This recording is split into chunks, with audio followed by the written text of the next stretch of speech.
सबसे पहले हम कैलाश पाल अपने कवि सुरेंद्र यादव और पूरी पार्टी की ओर से बिरहा के एक अष्टम्भ कलाकार जिन्होंने बिरहा को जमीन से उठाकर आसमान तक पहुंचाने का काम किया, परम पूजनी श्रद्धेय आप हीरालाल यादव गुरु जी की शरणों में कोट कोट नमन करते हैं, श्रद्धा सुमन अर्पित करते हैं और भगवान से, ईश्वर से यही कामना हम करते हैं कि वह आत्मा जहां भी हो, ईश्वर भगवान उस आत्मा को शांति प्रदान करें। बिरहा के विषय में सर्वेश बाबू, बिरहा के विषय में कवि ने 4 लाइन भूमिका के अंदर भाव लिखा। कैसे? बिहारी न होते तो बिरहा न होता। अभी पंचमी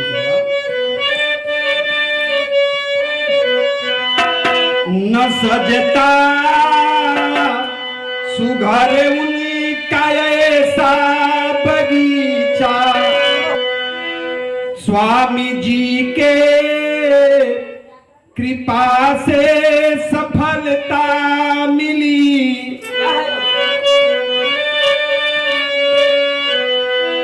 उनकी बगिया को शिष्यों ने मिली करी के सींचा।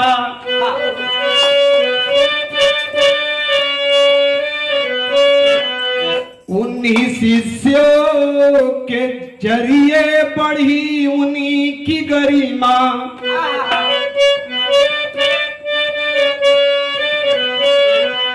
ज्ञान पाकरी के उनसे जो गुनी कहाए,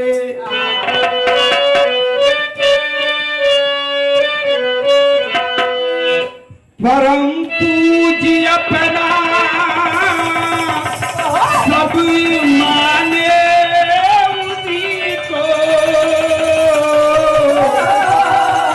छाकर कितने गए जगी में कितने छाए।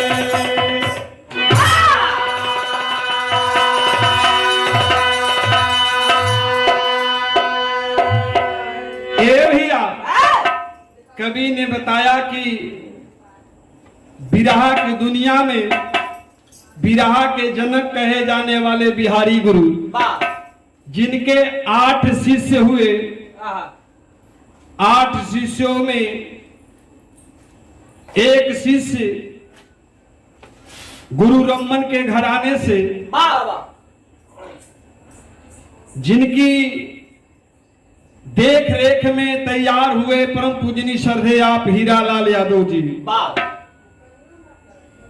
और जब हीरालाल यादव जी तैयार हुए, उन्हीं की जीवनी हम गाने जा रहे हैं। यदि कोई त्रुटि हो तो क्षमा करने की कृपा करेंगे।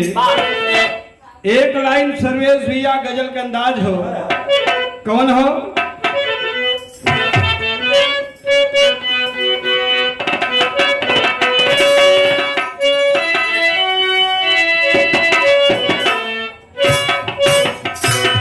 वही हो कि तुम अगरी साथी देने का,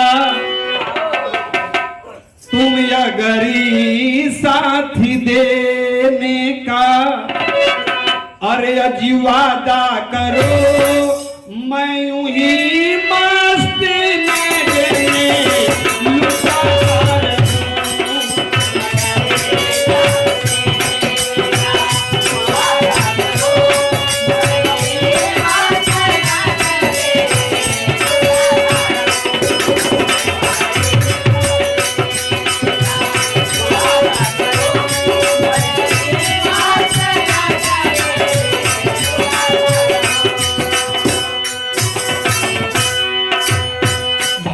कवि ने लिखा है, आज के समाज को देखते हुए दुनिया वालों के लिए, क्या यही लोक है, यही मृत्यु लोक है, हर कोई जानता यही मृत्यु लोक है, हर कोई जानता आना जाना यहाँ का दस्तूर है।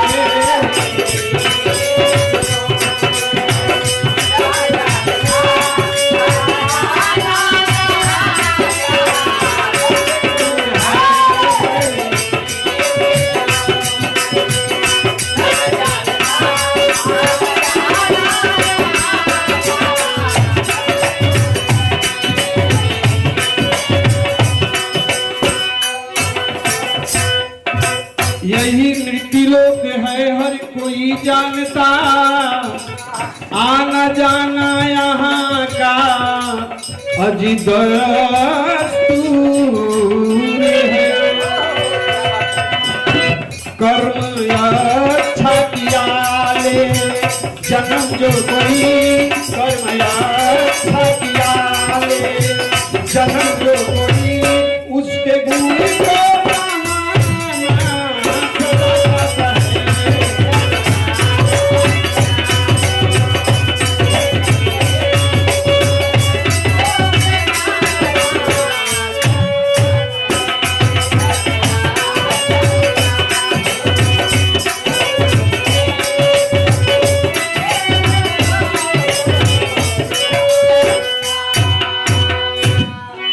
कवि ने बताया कि जिसने भी इस धरती पर जन्म लिया है, यह अटल सत्य है कि उसको एक दिन इस दुनिया को छोड़कर जाना है।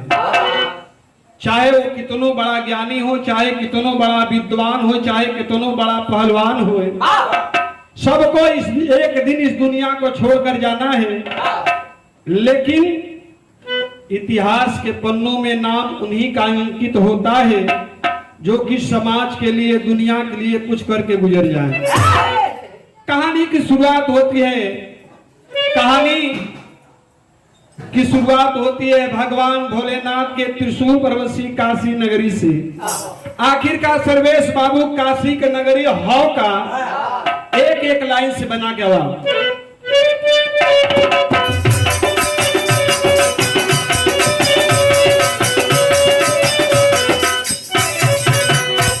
अरे तीनों लोक 14 भुवन में प्यारी काशी,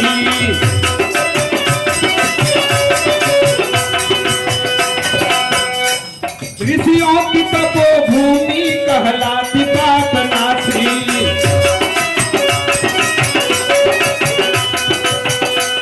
यही पे गौतम बुद्ध ने उपदेश दिया था,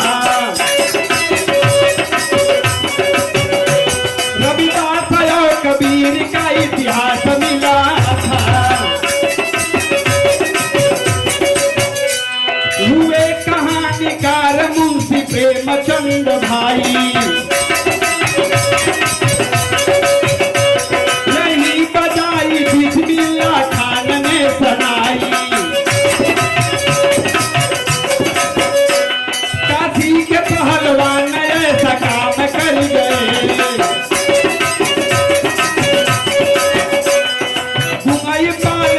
जग में नाम कर गए। गाँव में लवरिया में चमका सितारा, गाँव में लवरिया में चमका सितारा, कौशिया के गोद पैदा सितारा।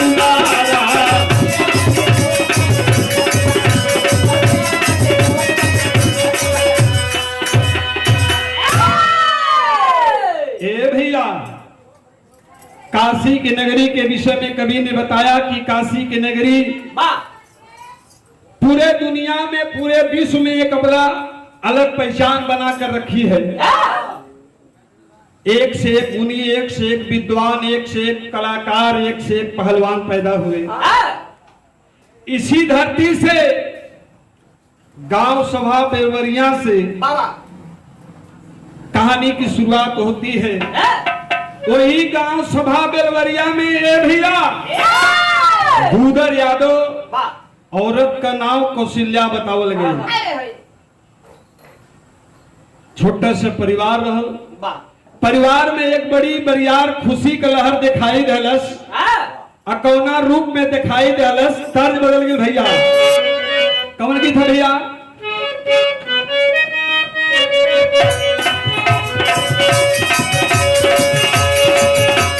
वही गीत हो।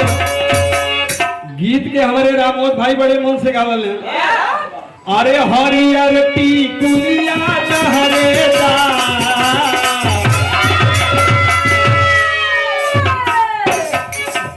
हरियर टिकुलिया लहरेदार, टिकुली तले पानी, हरियर टिकुलिया।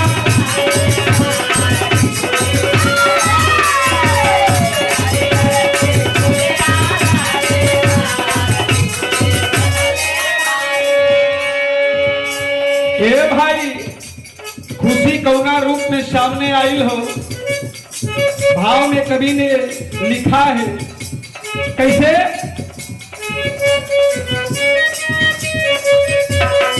बाबा गोदिया भाईल बाजू जा,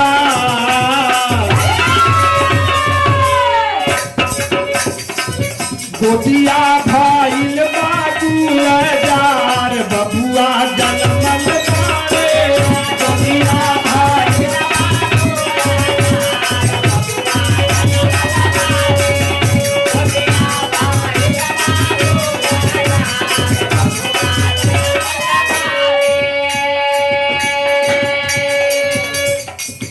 मधुरा बह जाना दूदार घर पाजन पाए,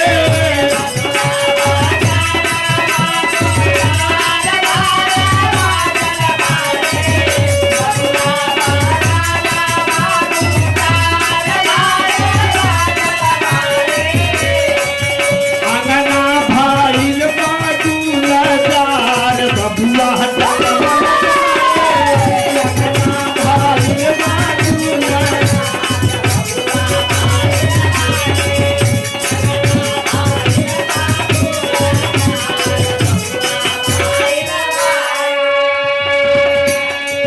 हर्षित गान खुशी भाई धाराती हो,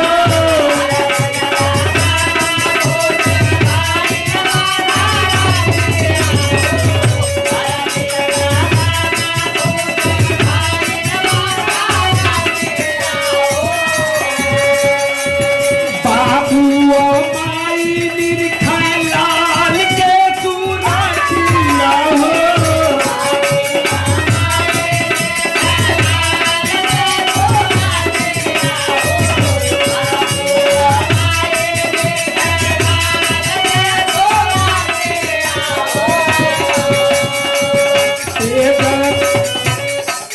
गोदिया भाईल बाजू लजार, बबुआ जनमल तारे, गोदिया भाईल बाजू लजार।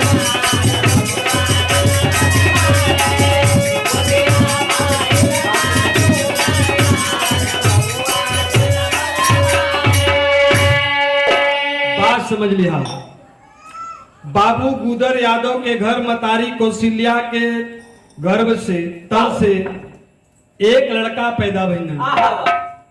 लड़का पैदा भइला, अगल बगल के लोग औरत लोग में बड़ी खुशहाली हो, सोहर मंगल लोग गौनी बजौले।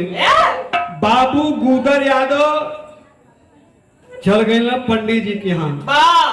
पंडित जी के यहाँ गए, हाथ जोड़ के पंडित जी से कहला कि पंडित जी एक बड़ी बड़ियार खुशी हो।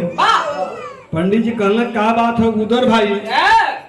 कहले कि हमरे घरे हमरे औरत के एक लड़का पैदा भइल हो, और तनी अपने पत्रा में देख के बतावा ये लड़का कहीं उरहा उरहा तो नहीं हो।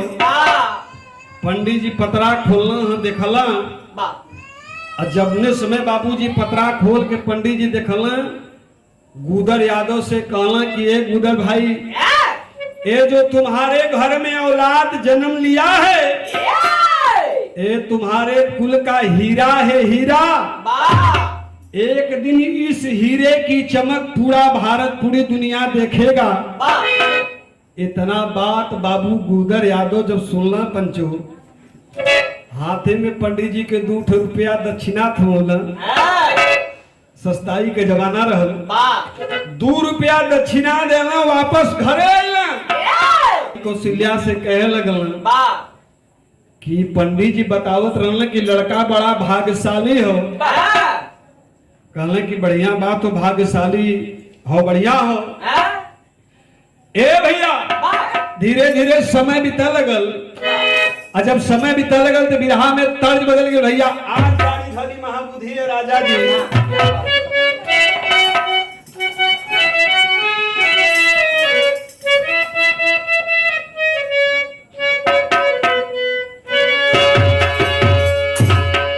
बड़ा के बाद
धीरे धीरे 2-4 दिन का समय बीतल हो।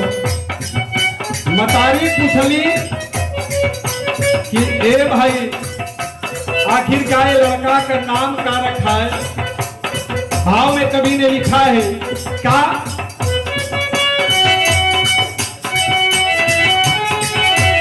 वही से लाल के चमके चंदा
नाम माई बाबू बड़ा सोच के कहला कि भैया जब पंडित जी बतौले हो कि कुल का हीरा हो तो एकर नाम हीरा लाल ही रख देवल जाए। नाम हीरा लाल रखा गए। गांव घर के और अगल बगल के लड़कन के संगे अखाड़े पर जाए लगल हीरा लाल, लेकिन अखाड़े पर मन नहीं लगत हो। यही बीच में होरी लाल गुरुजी से, जो कि बिरहा के एक स्तंभ कलाकार कहे जाते थे, उनसे मुलाकात हुई। और जब मुलाकात भइल ले भैया, और जब मुलाकात भइल हीरालाल से, तो हीरालाल गुरुजी कहला कि गुरुजी हमहू के थोड़ा सा गाना बजाना सिखा देते। वही होरीलाल गुरुजी के संगे रह लगल, गाना बजाना गीत गौनही सीखे लगल। और जब सीखे लगल तो छुट्टा मुट्टा प्रोग्राम भी करे लगल। और जब प्रोग्राम करे लगल तो थोड़ा बहुत पैसा भी मिले लगल। और जब पैसा मिले लगल तो मन बढ़े लगल। मन बढ़त बढ़त काफी प्रोग्राम गावे लगल। होरीलाल गुरुजी कहले कि एक दिन ये लड़का हमारा नाम रोशन करेगा। लेकिन भाव रहल, भाई का तर्ज बदल गई।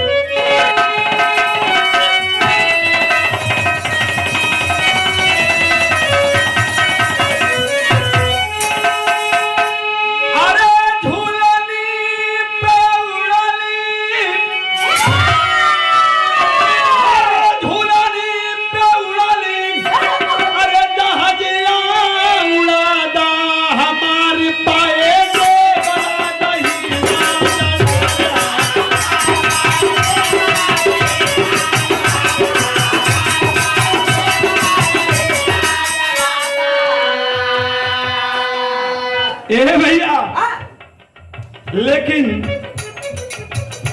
समय धीरे धीरे बीत रहा है। हुआ क्या, भाव से कभी ने लिखना क्या,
मतारी शारदा की ऐसी कृपा हुई, परम पूजनी श्रद्धेय आप गुरु हीरालाल गुरुजी पर, उनकी आवाज में जैसे मां शारदा का वास हो गया।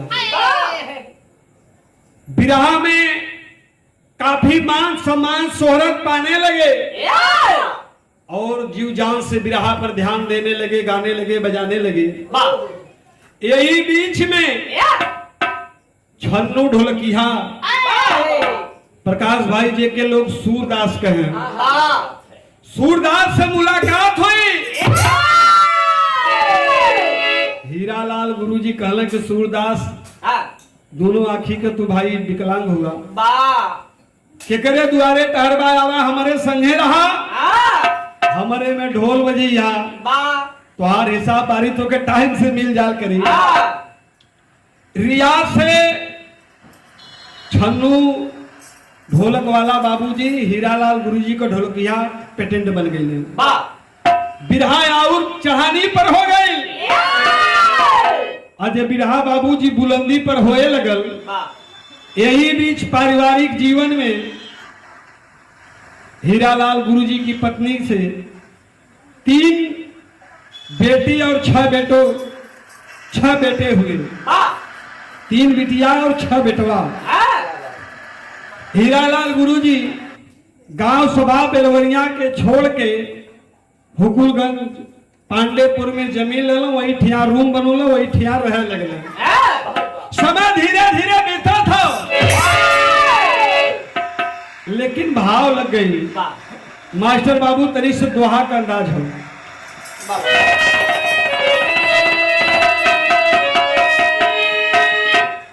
अरे बिरहा में वे चमकी गए,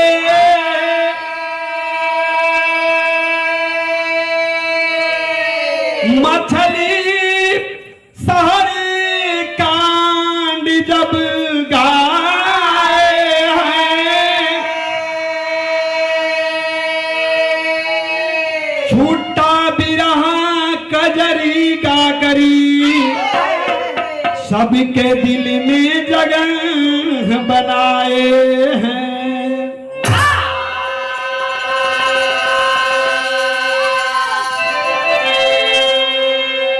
खाली बिरह तक नहीं, छुट्टा बिरहा कजरी लुरकी तमाम गीत गाने लगे। लेकिन जब मछली शहर जौनपुर कांड वे गाए हैं, लोगों के जेहन में बढ़ गए कि बारे हीरालाल क्या कांड आप गाए हैं। उस मछली शहर कांड से बहुत सा रुपया से सम्मानित किया गया, बहुत रुपया कमाए उस कैसेट से। कौनो घर तो हमारे समझ से प्रकाश भैया ऐसा बचल नहीं जो घरे में वो कैसेट न बजल हो। मछली शहर कांड तमाम ऐसे ऐसे कैसेट गाए, जैसे कि सुई के छेदा में हाथी, काली दुल्हन, तमाम ऐसे कैसेट आए बाबूजी, जिससे उन्होंने बहुत सारा मान सम्मान दुलार प्यार मिला। और वो कैसेट में एक थे गीत गाए थे। गीत का बोल रहा कि लड़कियां जब से साइकिल चलाने लगी, तब से आगे का डंडा खत्म हो गया। कैसे बोले रहे भैया?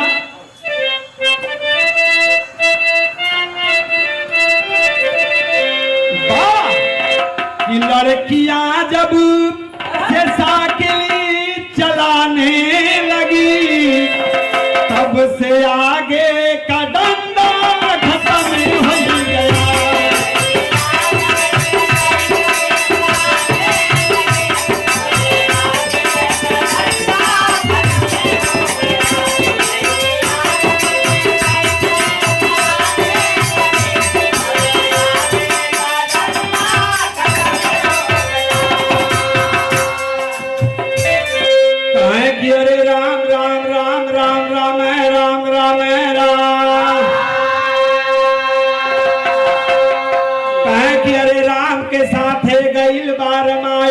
भैया की अर्जुन के साथ गए तिरिया,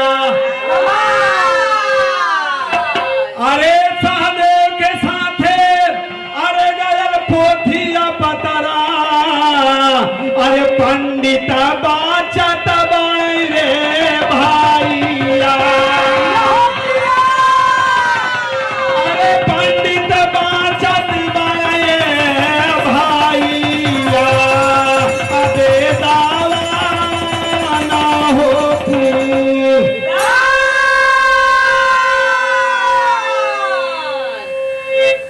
ऐसा ऐसा छुट्टा बिरहा कजरी गा करके लोगों के दिल में जगह बनाई है।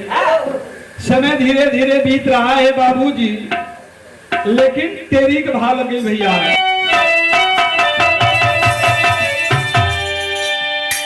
ए भैया अच्छाई उनके रग रग में रही, अरे अच्छाई उनके रग रग में रही, स्वर में रही मधुरता कायम श्रम सच्चाई।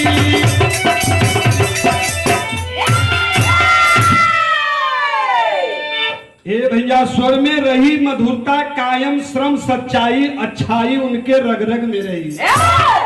क्या नाम हो? अरे हीरा लाल बोल के करी टाल को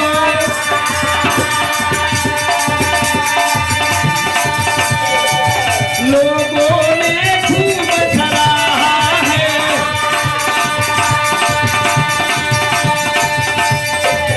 अरे नेहा लगी सतगुरु भजन में,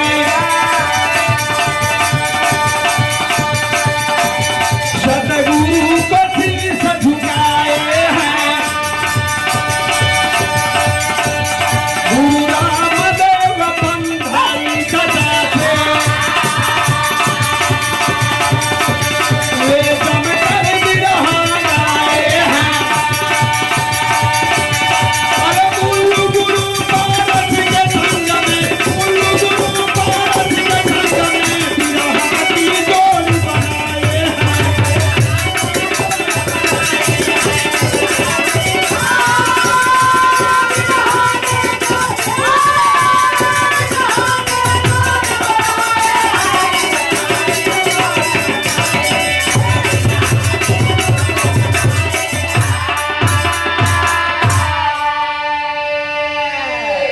ए भैया, उनके जमाने का कोई कलाकार ऐसा नहीं था जिसके साथ हीरा गुरुजी ने बिरहा न गाया हो। और जो उनकी करताल बजाने की टेक्निक थी, कला थी, वैसा किसी कलाकार ने बजाया नहीं।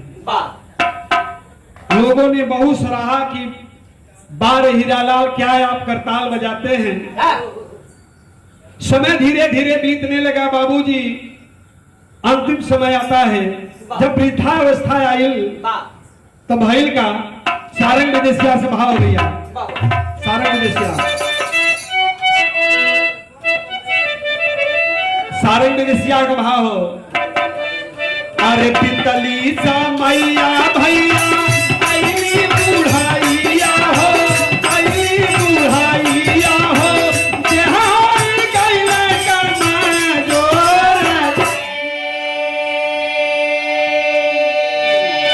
भर्ती अस्पताल में चलनी दवाइया बाबू, चलनी दवाइया हो, चलत न माने क्योंकि जोरा जी।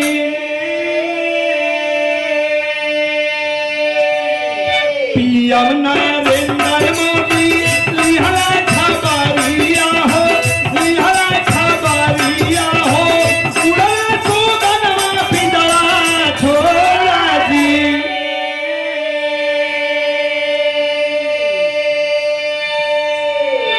ए बाबू, जब वृद्धावस्था आती है,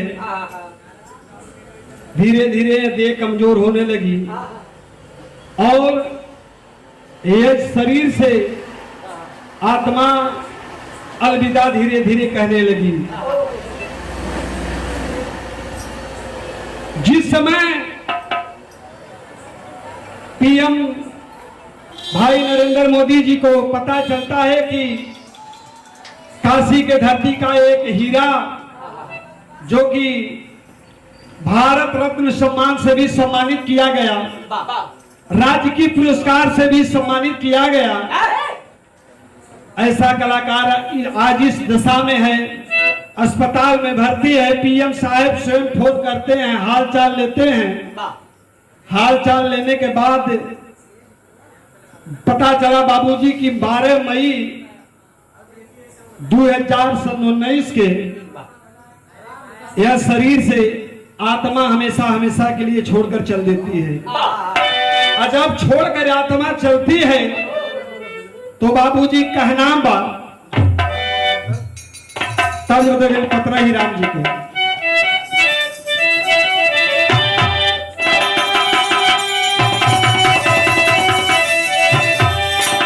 भाव बा, लेकिन कैसे भैया?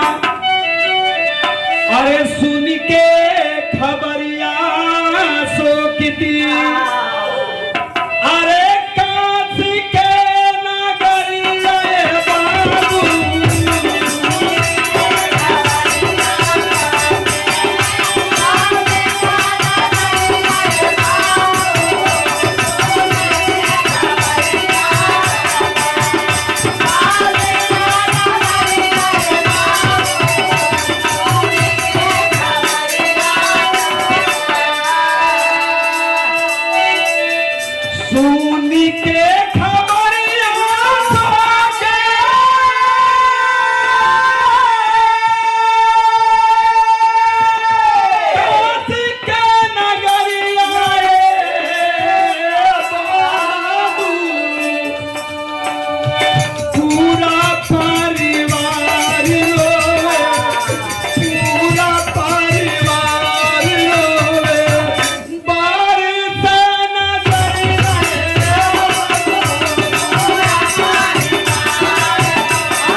ए भैया, जिस समय पूरे काशीवासियों को पता चला कि अब हीरा लाल बिरहा के सम्राट कलाकार अब इस दुनिया में नहीं है, लोगों के आंख से आंस गिर गया कि बारे हीरा लाल, बिरहा जगत को भारत रत्न से आपने सम्मानित किया, आज हम लोगों को छोड़कर चल दिए।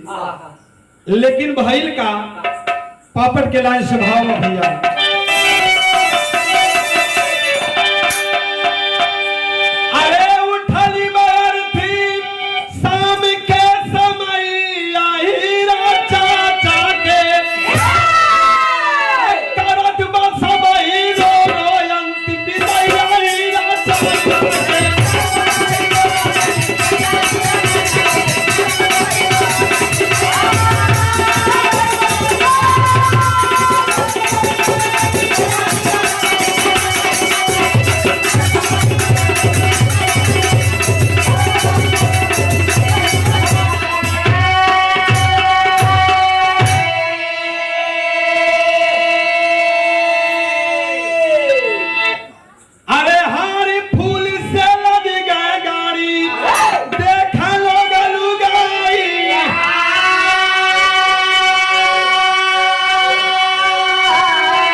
ये भैया, जब जितने भी बिरहा के कलाकारों को जब इस बात का भनक लगी कि हीरा चाचा इस दुनिया में नहीं है, तमाम कलाकार जितना भी लोग बिरहा के शौकीन थे, सब द्वार पर आते हैं अंतिम दर्शन के लिए।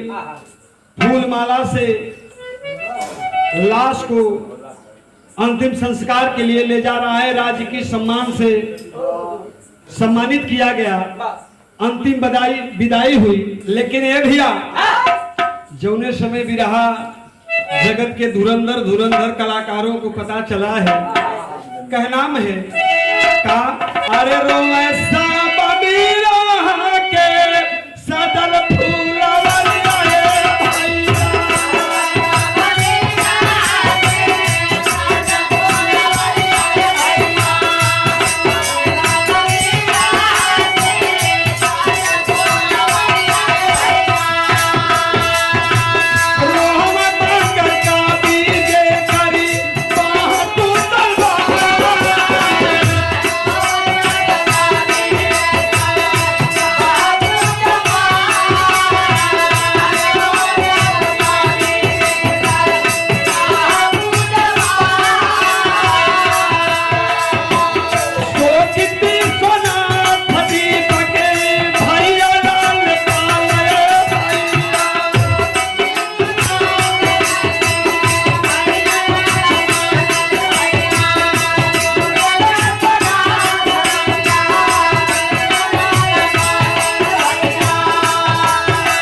जितना भी बिरहा जगत के नामी नामी लोग सुने हैं सब लोग शोकित हुए कि बारे हीरालाल गुरुजी बिरहा जगत को पद्म श्री दिलाने वाले आप आज इस दुनिया को छोड़कर चले गए।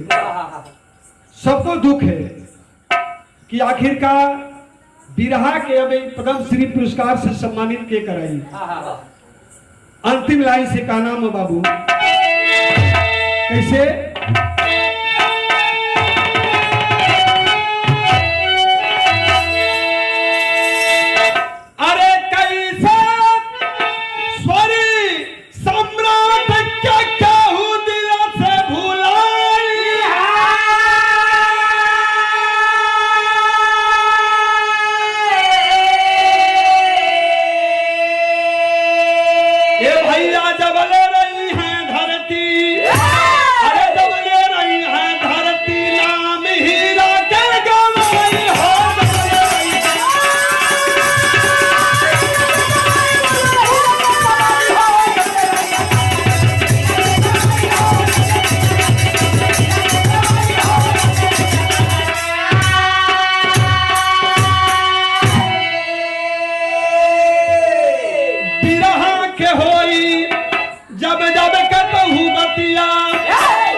जबले बिरहा जगत की धरती रही तबले हीरा गुरुजी के नाम गवात रही कि बिरहा जगत में यदि दूसरा कोई पद्म श्री पाने वाला था तो हीरालाल यादव जी थे।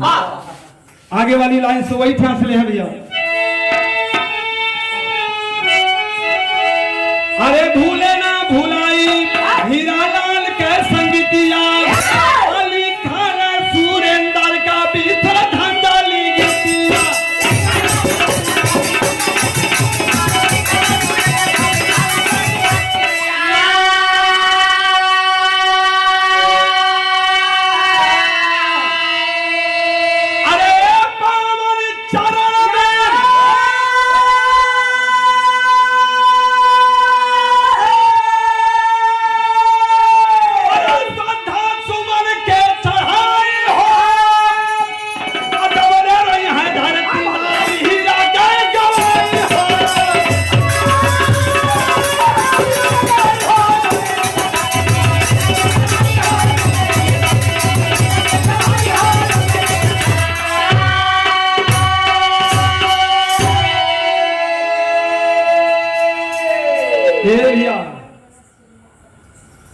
जबले रही है धरती नाम हीरा के गवाई हो।